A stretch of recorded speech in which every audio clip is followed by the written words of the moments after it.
Avec la taxe d'apprentissage, donnons-leur des ailes. Avec votre CCI, investissez dans votre avenir et celui de votre région. Faites votre déclaration et votre paiement en ligne jusqu'au 29 février 2012. L'aéroport Toulouse-Blagnac, le partenaire des entreprises du Grand Sud-Ouest, vous présente l'interview politique d'Objectif News.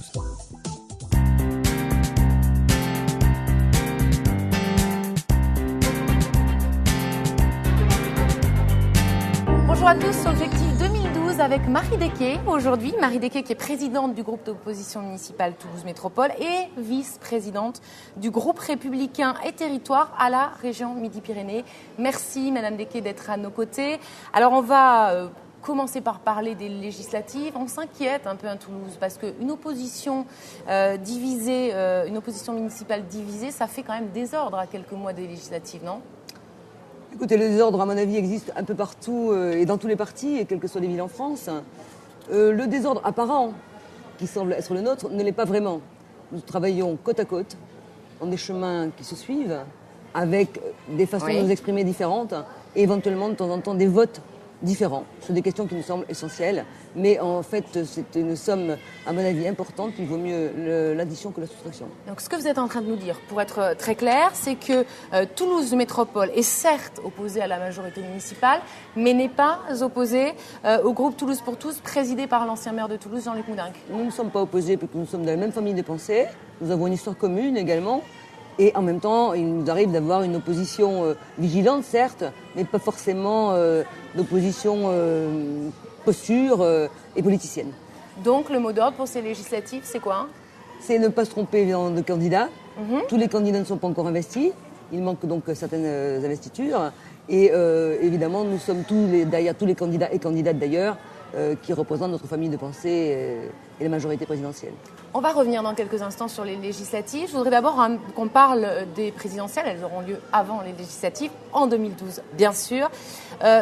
Il ne fait que peu de doute aujourd'hui que Nicolas Sarkozy sera candidat à sa propre succession. Est-ce que le président de la République ne prend pas, Marie Desquet, un énorme risque en annonçant la création d'une taxe sociale à quelques mois d'échéance électorale importante?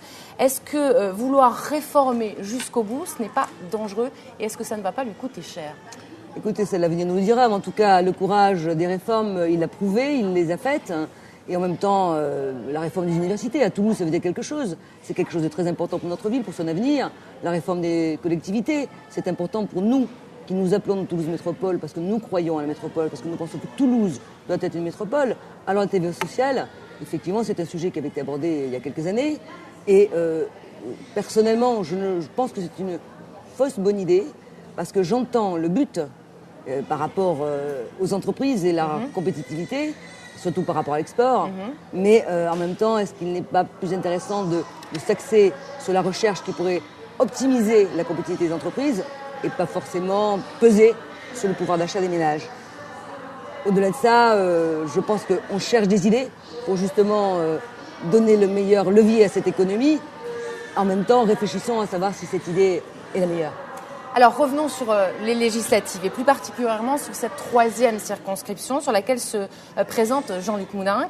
Une circonscription sur laquelle il ne devrait d'ailleurs pas avoir d'adversaire socialiste puisqu'elle est cette circonscription réservée à un candidat d'Europe Écologie Les Verts. C'est d'ailleurs ce que dénonce Alain Fiola, le maire de Balma, socialiste, qui est également conseiller général et qui dit, je cite, qu'en agissant ainsi, le PS fait le lit politique de Jean-Luc Moudenc, dont la véritable ambition n'est pas de siéger à l'Assemblée, mais bel et bien d'utiliser ce prestigieux strapontin électoral pour repartir en cas de succès à la conquête du Capitole. Vous pensez quoi de cette analyse d'Alain Fiola ? Alors Alain Fiola, je pensais déçu. Parce que c'est une investiture qui lui semblait lui revenir de droit par rapport à son ancrage personnel. Et le commentaire sur son adversaire éventuel, s'il était venu donc à l'élection, lui appartient. Je pense que de toute façon, Jean-Luc Moudenc ira au combat. Il le mènera comme il fait et comme il sait faire, avec beaucoup d'engagement et beaucoup de connaissances et du territoire et de ses habitants.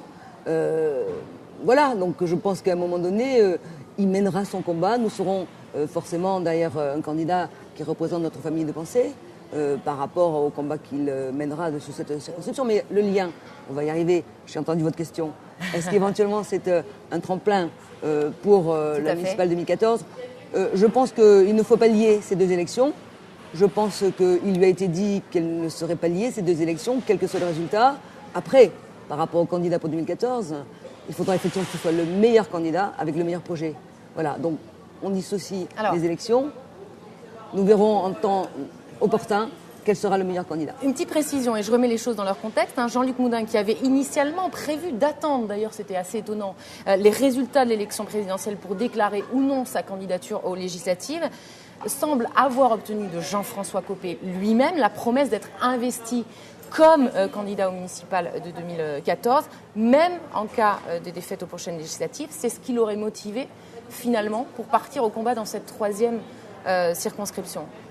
Donc, Jean-Luc Moudin devrait être le candidat de la majorité aux prochaines élections municipales. Ça vous pose un problème ? Écoutez, moi j'étais présente quand Jean-François Copé, effectivement, et Jean-Luc Moudin ont échangé à ce sujet.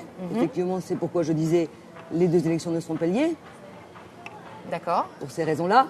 Ensuite, comme je vous l'ai dit et je le répète, le meilleur candidat sera celui qui apparaîtra à notre famille de pensée le meilleur pour tirer la liste en 2014.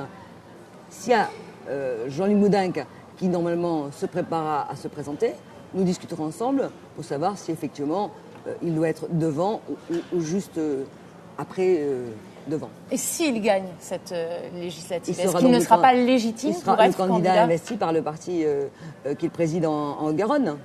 Nous nous rassemblerons ensemble, comme je viens de vous le dire, pour discuter ensemble de l'après. Vous pourriez vous proposer un autre candidat qui n'appartienne pas à cette majorité que préside Jean-Luc Moudin ?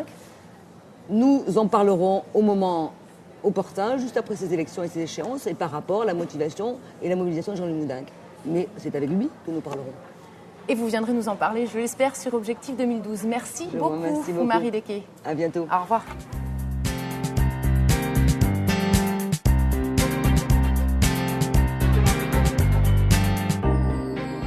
Avec la taxe d'apprentissage, donnons-leur des ailes. Avec votre CCI, investissez dans votre avenir et celui de votre région. Faites votre déclaration et votre paiement en ligne jusqu'au 29 février 2012. L'aéroport Toulouse-Blagnac, le partenaire des entreprises du Grand Sud-Ouest, vous présente l'interview politique d'Objectif News.